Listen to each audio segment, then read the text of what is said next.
அபார கருணா சிந்தும் ஞானதம் சாந்த ரூபிணம் ஸ்ரீ சந்திரசேகர குரும் பிரணமாமி முதான்மகம். ஸ்ரீ குருபியோ நமக. குருவே சரணம். கோபுரம் டிவி நேயர்களுக்கு பக்திபூர்வமான வணக்கங்கள். மகா பெரியவா அற்புதங்கள்னு பார்த்துட்டோம்னா அதில் பாதி அற்புதங்கள் வாயால் வேண்டிக் கொண்டது, வாயை திறந்து மகான்கிட்ட வேண்டிக் கொண்டது. மீதி அற்புதங்கள் மனதாலேயே நினைத்து கொண்டது. மகான் எவ்வளவு கருணை மிக்கவர்னு பார்த்துட்டோம்னாக்க தன்னை சந்தேகித்தவர்களுக்கே அருள் மழையினை பொழிந்தவர் அந்த மகான். அப்பேற்பட்ட ஒரு வரிசையில் ரொம்ப ரேரான ஒரு அனுபவம் இது. மகானை சந்தேகித்தவர் யார்?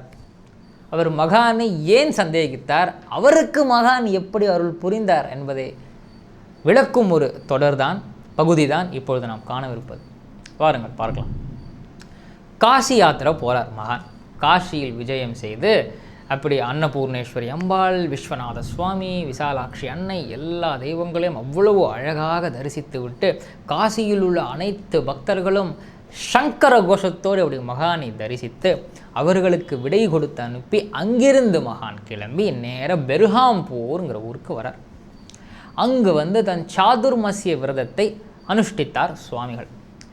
சாதுர்மசிய விரதம்னா மிக ஒரு பயங்கர ஸ்ட்ரிக்டாக இருப்பார் மகான். நீண்ட நாள் உபவாசம் இருப்பார், ஆகாரம் இல்லாமல். நம்மால் ஒரு வேளை உணவு எடுத்துக்கொள்ளவில்லை என்றால் நமக்கு என்ன ஆறுது? தலை சுத்துறது, லோ பிபிங்கிறோம், லோ சுகருங்கிறோம், எவ்வளவோ சிரமப்படுறோம் இல்லையா? ஆனால் இந்த தேசம் செழிப்பாக இருக்க வேண்டும், பக்தர்களாகிய நாம் உய்ய வேண்டும் என்பதற்காகவே இவ்வளவு கடுமையான விரதங்களை எல்லாம் ஏற்றுக்கொண்டு அதையெல்லாம் எடுத்துக்கொண்டு இவ்வளவு தீவிரமாக உபவாசம் இருக்கிறார் சுவாமிகள். நாம் நன்னா இருக்கணும் என்பதற்காக. அதுதான் மிக முக்கியமான விஷயம் இல்லையா? இப்படி ஒரு வார காலம் மேல் ஆறுது. சாதுர்மசிய விரதத்தில் இருந்த மகான் எதுவுமே சாப்பிடவில்லை. தீவிரமான கடுமையான ஒரு உபவாசம் இது. இப்போது அப்படியே தள்ளி தாண்டி ஒரு நாள் யார் கஜானாவில் இருந்த ஸ்ரீ ராமச்சந்திர ஐயர் அவர்கள் மகானை பார்த்துட்டார். அன்று இவர் தான் கஜானாவை பார்த்து கொண்டவர், கஜானாவை பார்த்து கொள்ளும் பொறுப்பில் இருந்தவர். அவர் எல்லாருமே கஜானா ராமச்சந்திர ஐயர்னு சொன்னாதான் தெரியும் என்ற அளவுக்கு அந்த பொறுப்பில் இருந்தார் அவரும்.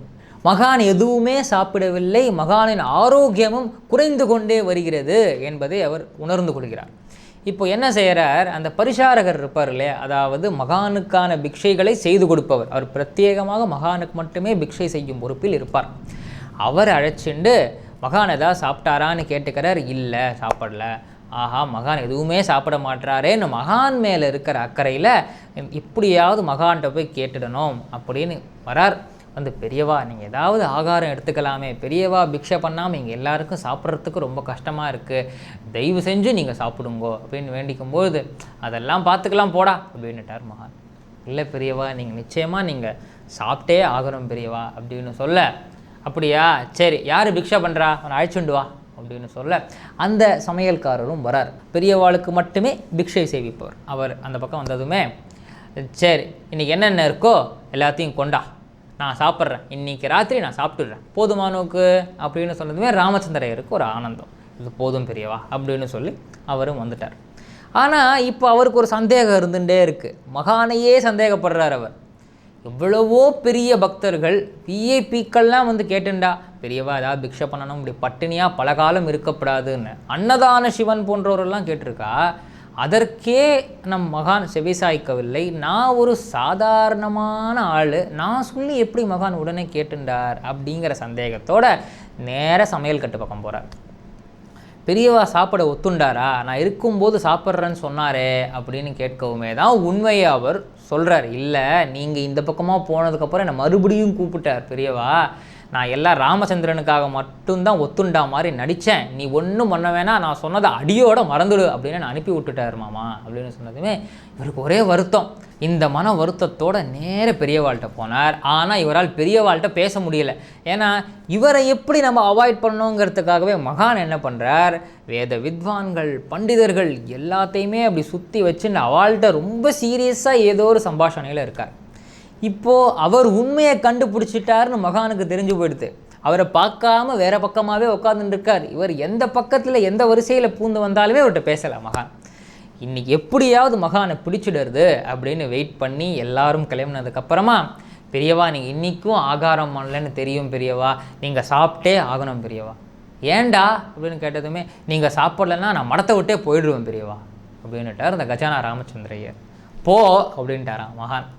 என்ன நீ போயிட்டா ஸ்ரீமடம் நடக்கவே நடக்காதா, எந்த காரியமும் நடக்காதுன்னு நினச்சிக்கிட்டியோ அப்படின்னு கேட்டாராம். இவருக்கு ஒரே கண்ணீர் வருகிறது. வேறு ஏதாவது பக்தராக இருந்தால் அதை ஒரு ஈகோ கிளாஷாக தான் பார்த்துருப்பார்கள் இல்லையா. இவ்வளோ கைங்கரியம் பண்ணியிருக்கேன், என்ன போய் போகணுன்ட்டாலேன்னு. ஆனால் அவர் உண்மையான பக்தர், அவருக்கு இதெல்லாம் தேவையில்லை, தெரியவும் இல்லை. என்னை பார்த்து ஸ்ரீமடத்தை விட்டு போன்னு சொல்லிட்டாரே பெரியவா அப்படின்னு சொல்லி அழுதுண்டே, அப்போ நான் லோகத்தை விட்டே போயிடுறேன் பெரியவா, நீங்கள் சாப்பிடலன்னா எனக்கு இந்த லோகமே வேண்டாம் பெரியவா அப்படின்னு சொன்னதுமே பெரியவா பார்த்தாராம். அப்படியா அப்படின்னு சொல்லி அப்படியே ஒரு தள்ளாட்டத்தோடு எழுந்துக்கிறார். நீண்ட நாள் சாப்பிடலையே மகான். அன்று வேறு சுக்கிரவார பூஜை அம்பாளுக்கு பண்ணியிருக்கார், வெள்ளிக்கிழமை அன்னைக்கு. எல்லாம் முடிச்சுட்டு அப்படி தள்ளி வந்து உக்காந்துட்டு, சரி இப்போ என்ன இருக்குது சமயக்கட்டில் கொண்டு வா அப்படின்னாராம்.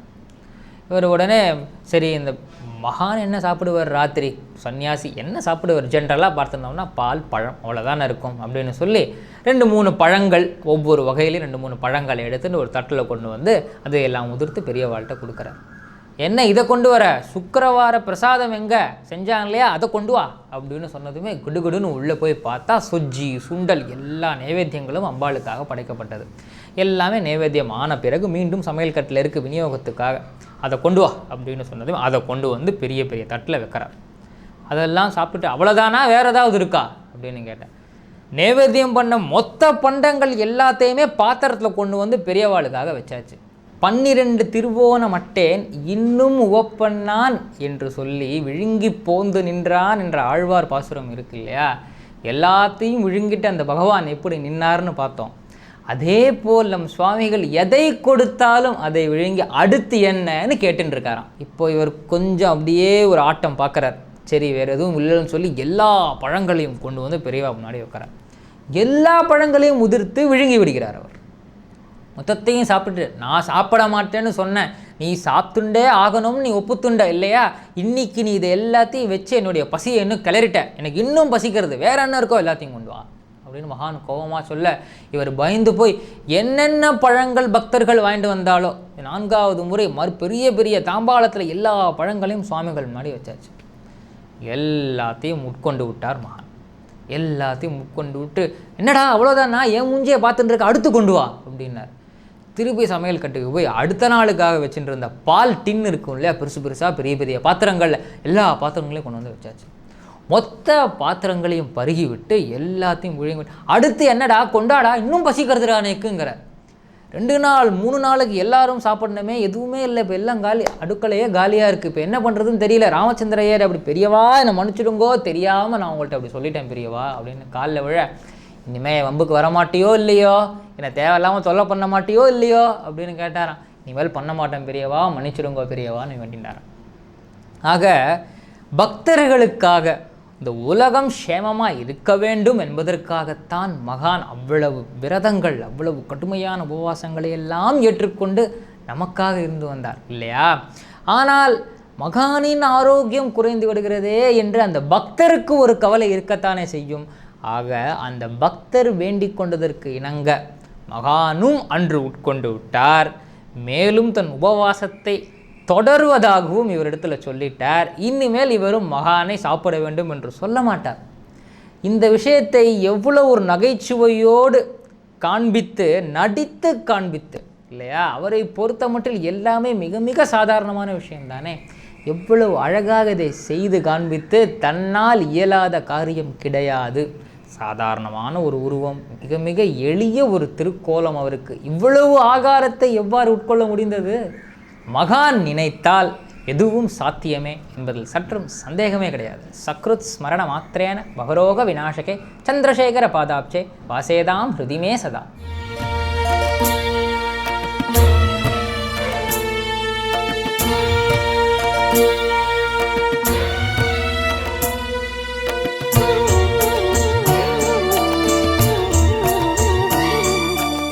விதம் விதமான பக்தி நிகழ்ச்சிகளை உங்களுக்காக தந்து கொண்டிருக்கிறது உங்கள் கோபுரம் டிவி.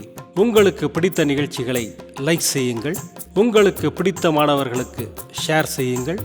மேலும் சப்ஸ்கிரைப் செய்வதோடு மட்டுமல்லாது அருகில் இருக்கும் பெல் பட்டனை கிளிக் செய்து கோபுரம் டிவி நிகழ்ச்சிகளை உடனுக்குடன் தெரிந்து கொள்ளுங்கள். மற்றும் ஒரு மகிழ்ச்சியான செய்தி, கோபுரம் டிவி ஆப்பை கூகுள் பிளே ஸ்டோரில் ஃப்ரீ டவுன்லோட் செய்து கோபுரம் டிவி நிகழ்ச்சிகளை தொடர்ந்து கண்டுகளியுங்கள். பாருங்கள், ரசியுங்கள், பரவசமடையுங்கள். கோபுரம் டிவி.com பக்தி பக்திமயம்.